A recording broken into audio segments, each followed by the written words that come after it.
यीशु मसीह के खून की कुदरत को, उसकी ताकत को देखेंगे कि यीशु मसीह के खून के अंदर कितनी ताकत है। अगर हमारा खून हमें बचा सकता है मुख्तलिफ बीमारियों से, तो यीशु मसीह का खून तो इससे बाला है, इससे बालातर है। उसके खून की कुदरत को हम जानेंगे। आए मेरे अजीजों, हम बाइबल मुकद्दस में से एक हवाला निकालेंगे। पहला यूहन्ना उसका बाब नंबर 1 और उसकी आयत नंबर 7 को हम पढ़ेंगे।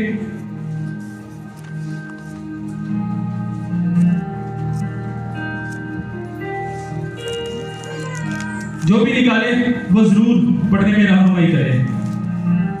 पहला यूहन्ना का पहला खत उसका बाब नंबर 1 और उसकी आयत नंबर 7 को हम पढ़ेंगे।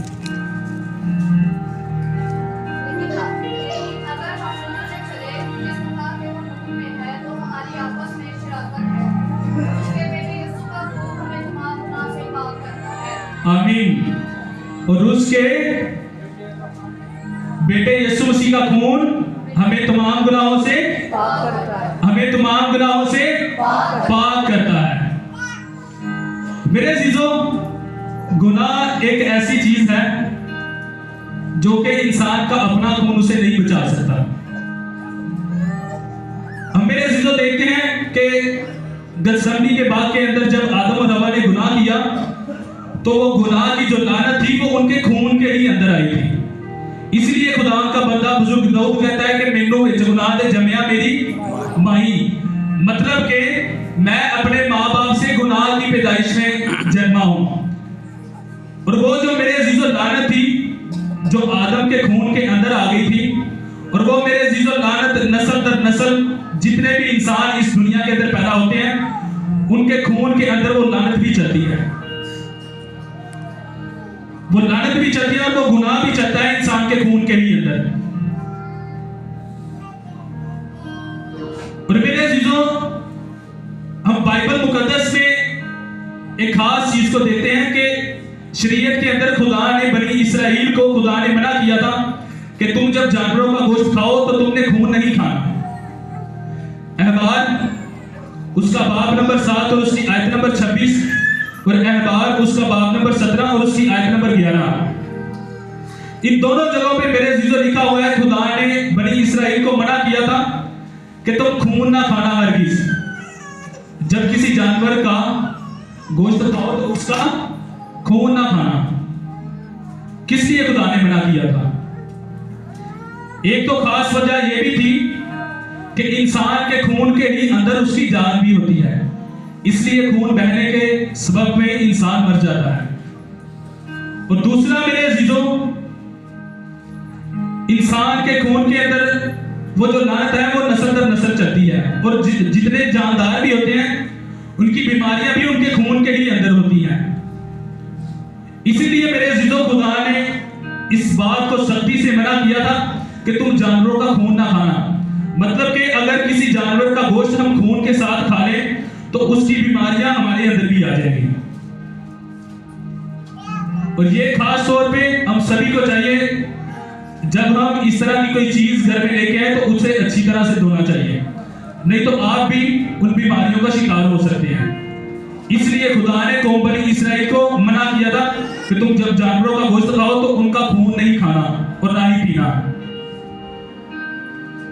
और मेरे अजीजों,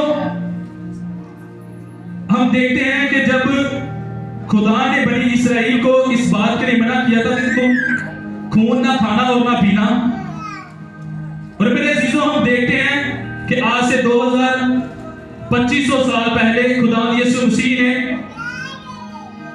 अपने लोगों को, शागिर्दों को अपना खून पीने के लिए दिया। क्या जब शागिर्दों ने उस बात को सुना तो क्या उन्होंने ताज्जुब नहीं किया कि खुदा ने तो इस बात का मना किया है कि तुम खून ना खाना, और यीशु मसीह है जो हमें खून पीने को दे रहा है। मुकद्दस मत्ती रसूल की मार्फत लिखा गया इंजीली बयान उसका बाब नंबर 26 और उसकी आयत नंबर 27 और 28 मेरे अजीजों हम पढ़ेंगे, जहां पे यीशु मसीह शागिर्दों को आखिरी फसह के वक्त यीशु मसीह ने खून पीने को करता है। आए हम सभी निकालेंगे मुकद्दस मत्ती रसूल की मार्फत लिखा गया इंजीली बयान। जब वो खा रहे थे तो यीशु ने रोटी ली और बरकत देकर तोड़ी और शागिर्दों को देकर कहा, लो खाओ, ये मेरा बदन है। फिर प्याला लेकर शुक्र किया और उनको देकर कहा, तुम सब इसमें से पियो, क्योंकि ये मेरा वो अहद का खून है जो बथेरों के लिए गुनाहों की माफी के वास्ते बहाया जाता है। आमीन। अब मेरे अजीजों, हम बरीनो इंसान उस आदम की नस्ल के शरीक हैं, क्योंकि वो गुनाह, वो लानत नस्ल दर नस्ल हमें चलती है। अब मेरे अजीजों, हम देखते हैं कि जब किसी इंसान को खून की बीमारी लगती है, मिसाल के तौर पे जिस सूरत में मर जाता है, एड्स और जो ब्लड कैंसर होता है, उस सूरत के अंदर हम देखते हैं मेरे अजीजों इंसान को मर जाता है। मतलब कि जिस खून ने उसे बचाना था वो खून ही उसका खराब हो गया और उस सूरत में मर गया। अब मेरे अजीजों, एक ऐसा शख्स जो खुद ही गुनाह में है, जो खुद ही उस लानत में है, क्या उसका खून उसे बचा सकता है या किसी दूसरे इंसान का खून उसे बचा सकता है? कभी भी नहीं, क्योंकि उसके खून के अंदर वो लानत भी है और वो गुनाह भी है। और मेरे अजीजों, सिर्फ और सिर्फ इस पूरी दुनिया के अंदर, इस पूरी कायनात के अंदर सिर्फ और सिर्फ यीशु मसीह का वो लहू है जो हमें क्या करता है, तमाम गुनाहों से निजात देता है और साफ करता है।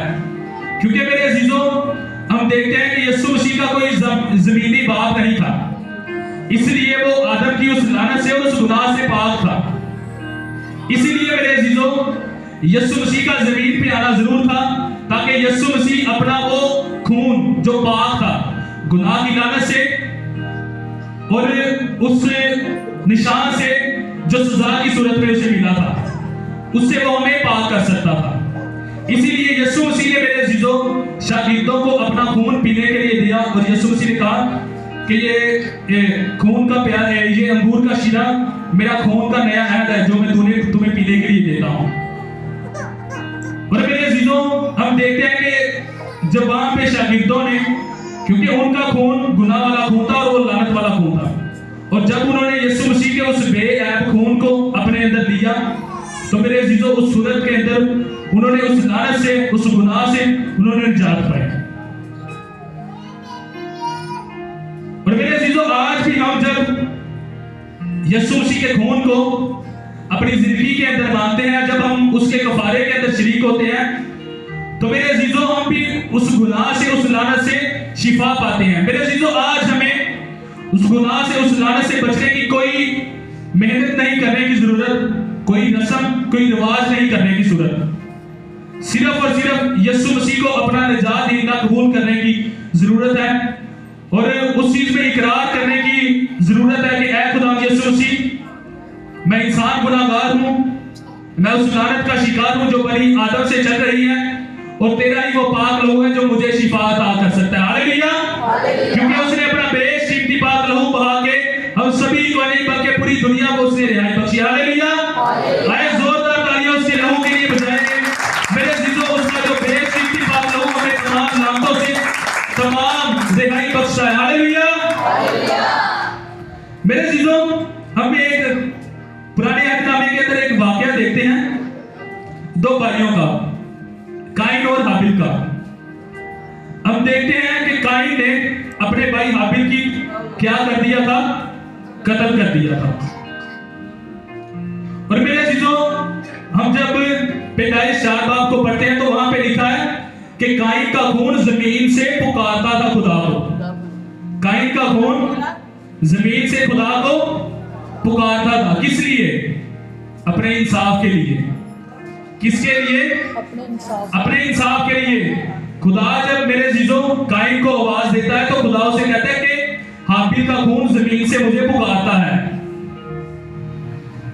और मेरे अजीजों, जब यीशु मसीह भी सलीब पे था तो यीशु मसीह का भी खून बाप को पुकार रहा था।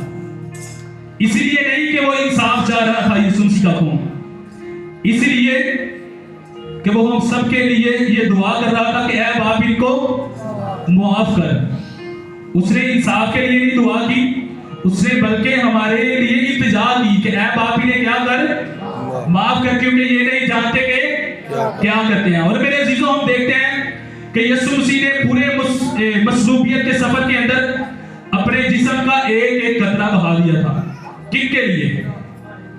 हमारे लिए, हमारी खताओं के लिए, हमारी उस लानत के लिए जो नस्ल दर नस्ल हम में चल रही थी। और मेरे अजीजों, उस लानत से, उस गुनाह से रिहाई सिर्फ और सिर्फ बख्श सकता था तो वो यीशु मसीह खुदा का इकलौता बेटा था, जो कि उस गुनाह से भी पाक था और उस लानत से भी पाक था।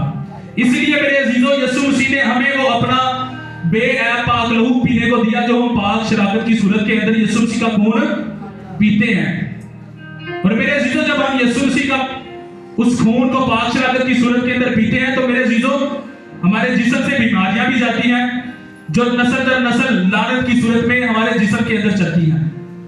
जो गुनाह हमारी जिंदगी के अंदर चलते हैं, यीशु मसीह के जब उस बेऐब पाक लहू को हम पीते हैं, इस बात का इकरार करते हैं कि जिंदा खुदा यीशु मसीह, तूने मेरे लिए अपना बेशकीमती पाक लहू बहाया है, तो मेरे अजीजों उसका लहू हम सबको शिफा अता करता है। Hallelujah, hallelujah.